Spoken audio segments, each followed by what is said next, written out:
What is up?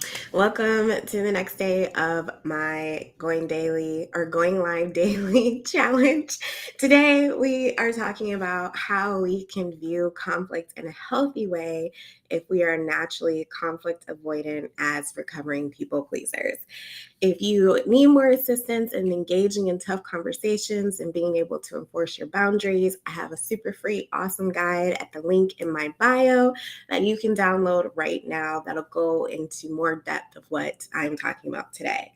Yesterday, we talked about what we should ask ourselves when we're trying to decide whether or not we should bring up an issue that we feel like there's going to be conflict around. And so if you missed yesterday's live, be sure to go back and watch it. It's still available for the next 48 hours. So make sure that I went over 3 questions you should ask yourself when you're deciding whether or not to bring something up. And it's super helpful and super informative. My name is Anna Stewart. I'm a confidence coach. I run the Heart Centered Woman Confidence Club. I coach women who are goal-oriented, recovering people pleasers. I coach them to put their desires first without worrying about what other people think. Live your life for you, boo. And so, as a recovering people pleaser myself, the reason why I decided to bring up today's topic is most of us recovering people pleasers are conflict avoidant.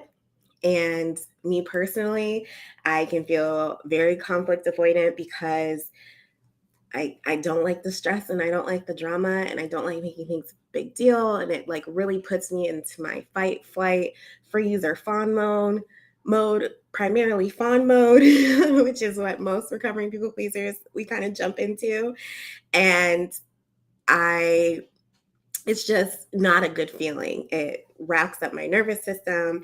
I overthink it. I'm thinking about it the day before. I'm stressing about it right before. I'm stressing about it in the moment. And then I'm freaking out afterwards. It messes with me physically.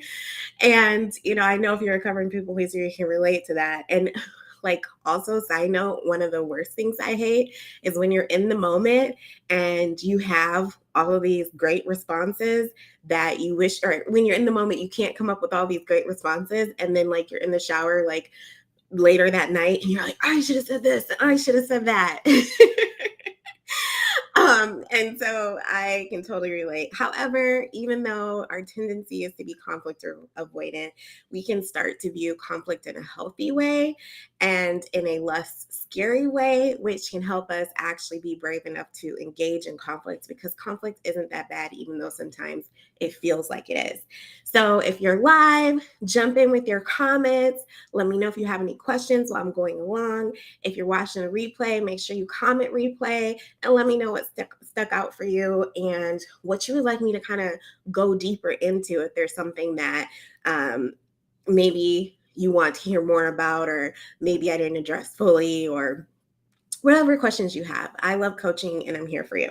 So, how can we view conflict in a healthier way or a less scary way as recovering people pleasers? The number one thing is the 4 Agreements, which is a really great book. My favorite one out of that is to not take things personally.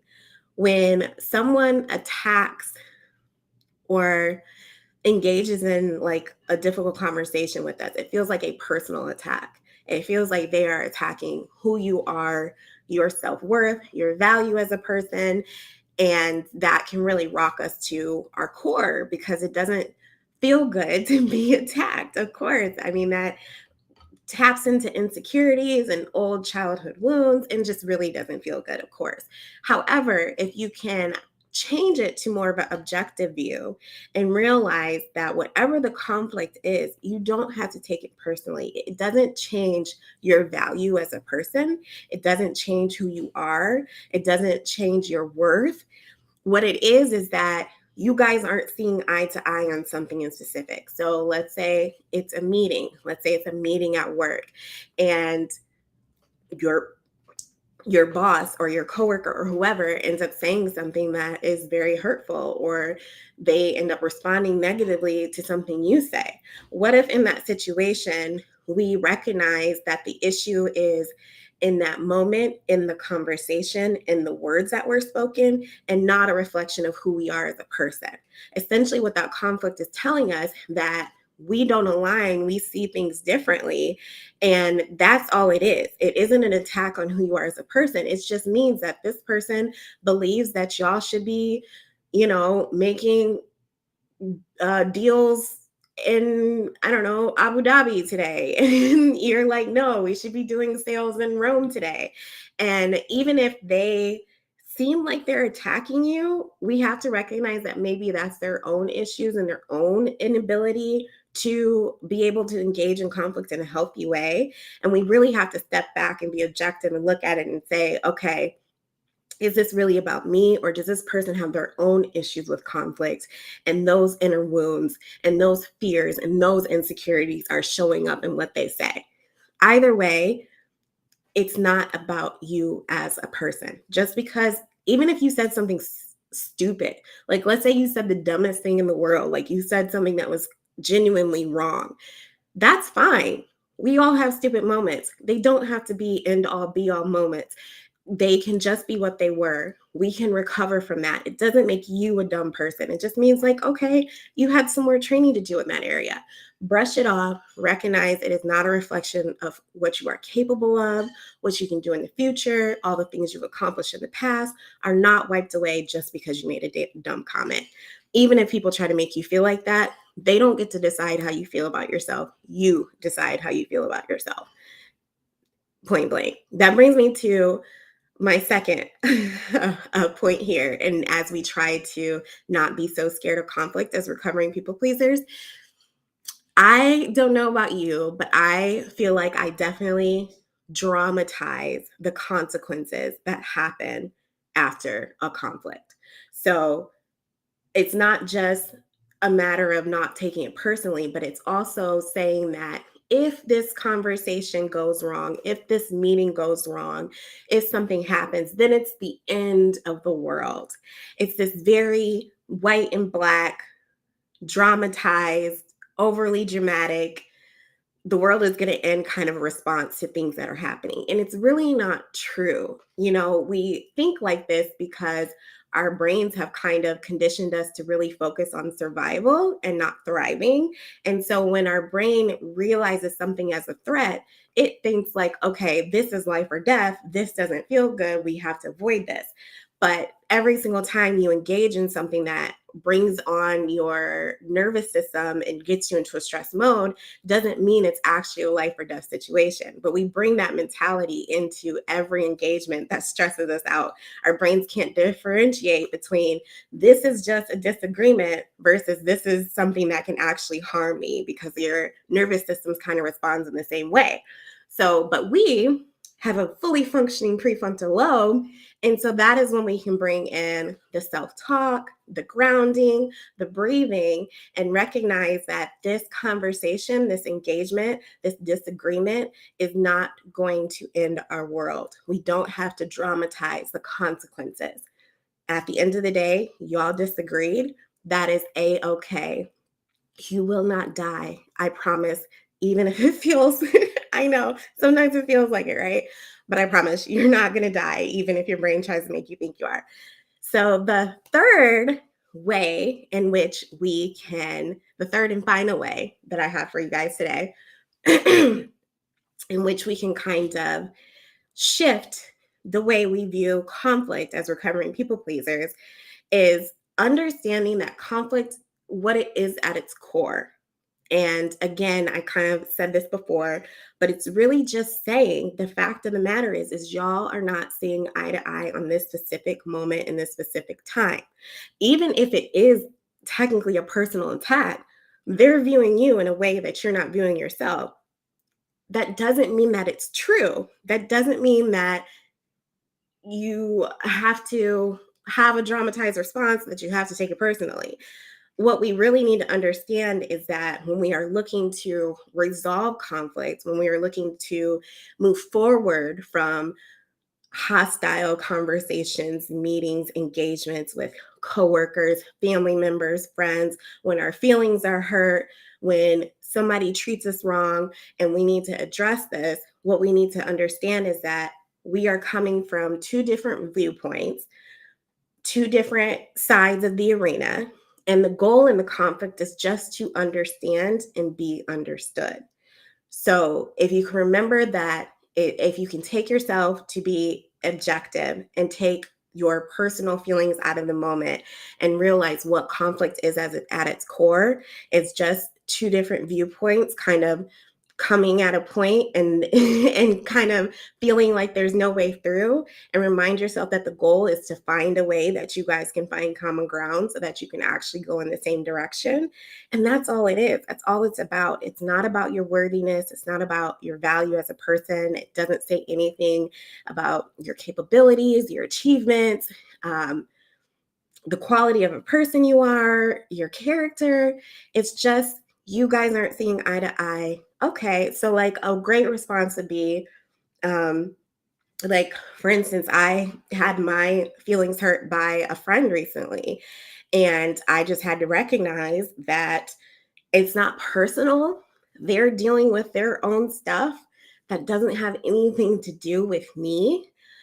I can also acknowledge and respect and appreciate and give room and space for my feelings to be hurt. I can speak up and say, hey, this hurt me. And then I can say, okay, we had different values, different viewpoints in this area, different ways in which we would have handled things. I would have done something differently, and that's why I'm hurt. My expectations were let down because you did things in a way that I wasn't expecting you to do, and I thought you would have done this or that or whatever. I can recognize that the point is we're having conflicts because we're in two different viewpoints, two different expectations on what should have happened, what should occur, and that is what the conflict is. It's not a personal thing. And the goal of the resolution is just to find a way forward, if there is a way forward, how to get these conflicting viewpoints into something that can be on a common path so that we can move forward together. So let's do a quick recap because I know that was a lot of information. um, when we are conflict avoidant people pleasers, we have a few different things in which we can kind of remind ourselves and kind of reframe. And when we're facing conflict, to view it in a less scary and healthy way. And those three ways were is number one from the four agreements to stop taking it personally. Even if it feels about you, even if they make it about you, it's not about you. 99% of the way people respond to you is about them and their own mess and not about you, right? We know that, right? They have their own crap going on. And so don't take it personally. Secondly, we have to stop dramatizing as people pleasers, as recovering people pleasers. We have to stop dramatizing the consequences of that conflict. We have to stop making ourselves believe that a disagreement is a death sentence. It's not, even though sometimes our brains try to make us feel like it is. We have the ability to do the self talk, to regulate our nervous system, to bring us back down, to reframe, and to recognize this is just a disagreement. This isn't going to result in my downfall. So that was number two. Number three is reminding ourselves what conflict is at the basis, what it's actually about. All it is just saying that you guys have two different viewpoints, two different expectations, two different standards. Remember that that's all it is at its core. And as a result, the goal of the conflict resolution is just trying to bring those opposing views and see if there's a way that you can find common ground to move forward. Doesn't have anything to do with your quality as a person, your character, your accomplishments, your goals, your value, your worth, your abilities. It's just can't here in this moment, we're not seeing eye to eye. Is there a way we can move forward? Additional tips are definitely in the resource guide that is at the link in all of my bios. So I highly recommend that you go and check that out.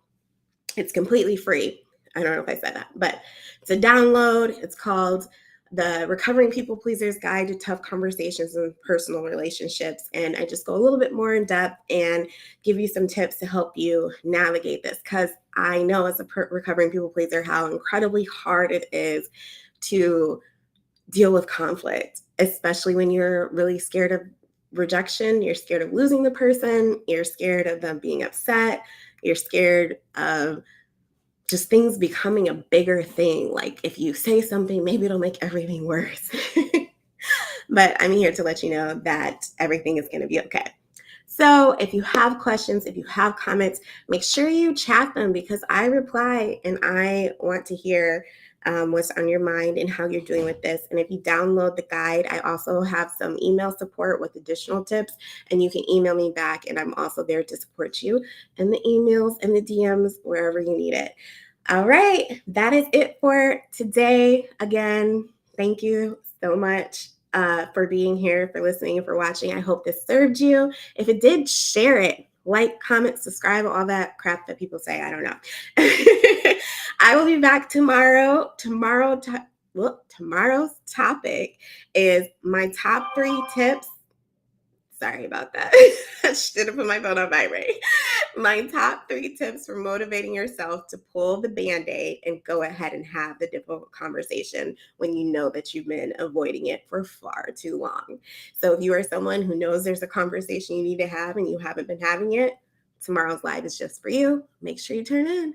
See you later. Bye.